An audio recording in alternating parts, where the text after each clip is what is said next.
18 on your Thursday. If you are drying out and maybe not splashing in puddles, you're definitely having a little trouble seeing, especially Madison, Indiana right now, about a half-mile visibility, Sam? Yeah, the fog right now seems to be the worst north of the Ohio River, more so for our friends in southern Indiana. Brooke, the fog actually does make for a couple of pictures that our viewers did submit as well. I'm going to step off screen. This is a nice little shot from Beckley Creek Park earlier on, sent in by Ellen Stanley Sears on our Facebook page. Here's another shot as well, right along that river.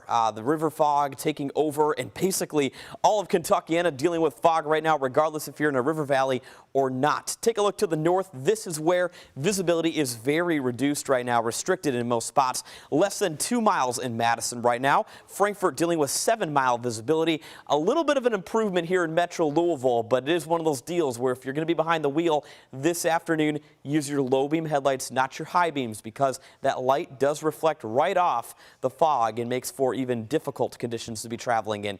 The dense fog advisory is still in effect until 1 p.m. this afternoon.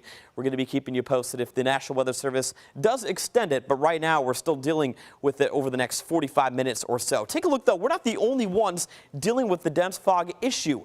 All the way into North Dakota, much of central and southern areas of Minnesota, much of the Great Lakes, and even East Coast dealing with the effects of the dense fog advisory. So all of us across the country are dealing with the issue with the fog. A couple of facts like I just alluded to, of course, use only your low beams, slow down, keep a little more distance between you and the vehicle in front of you.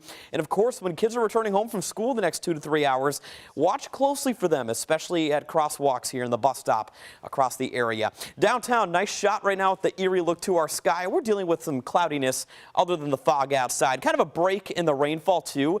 Temperatures out the door, not bad, but it's still staying pretty gloomy out there. Readings are on either side of 60 degrees. A little bit cooler air up by Jasper, Bedford, and Seymour in the lower 50s. Take a look as well at our radar. We're dealing with some sporadic light showers down to the south. This really isn't bringing too big of an issue. Now, we do think as we get into the afternoon, there will be a little more widespread activity developing, mainly along Tennessee and much of southern areas of Kentucky. That system, you see the cold front associated with it, is going to be bringing in a swath of rain, and that'll be making for kind of some heavier rain tallies.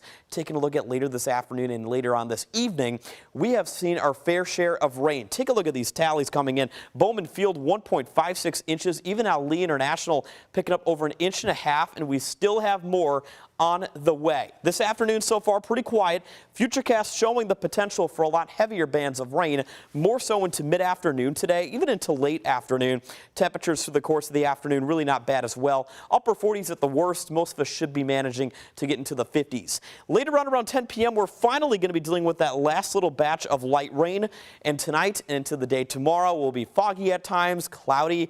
I do think tomorrow will be pretty dry though, keep in mind. So you're probably going to be okay if you forget that umbrella heading out to your car during the day on Friday. 54 tomorrow, morning fog likely, and again we're going to be seeing a decrease in temperatures basically each and every day throughout the course of the weekend and much of next week. Now, Brooke, you asked me before this weathercast when's the next time we'll see sun. I do think that the atmosphere is bringing in drier levels of the atmosphere with air, so I do think Monday in particular in the afternoon we'll see a little bit of break in the clouds, maybe some possible sunshine to introduce next week.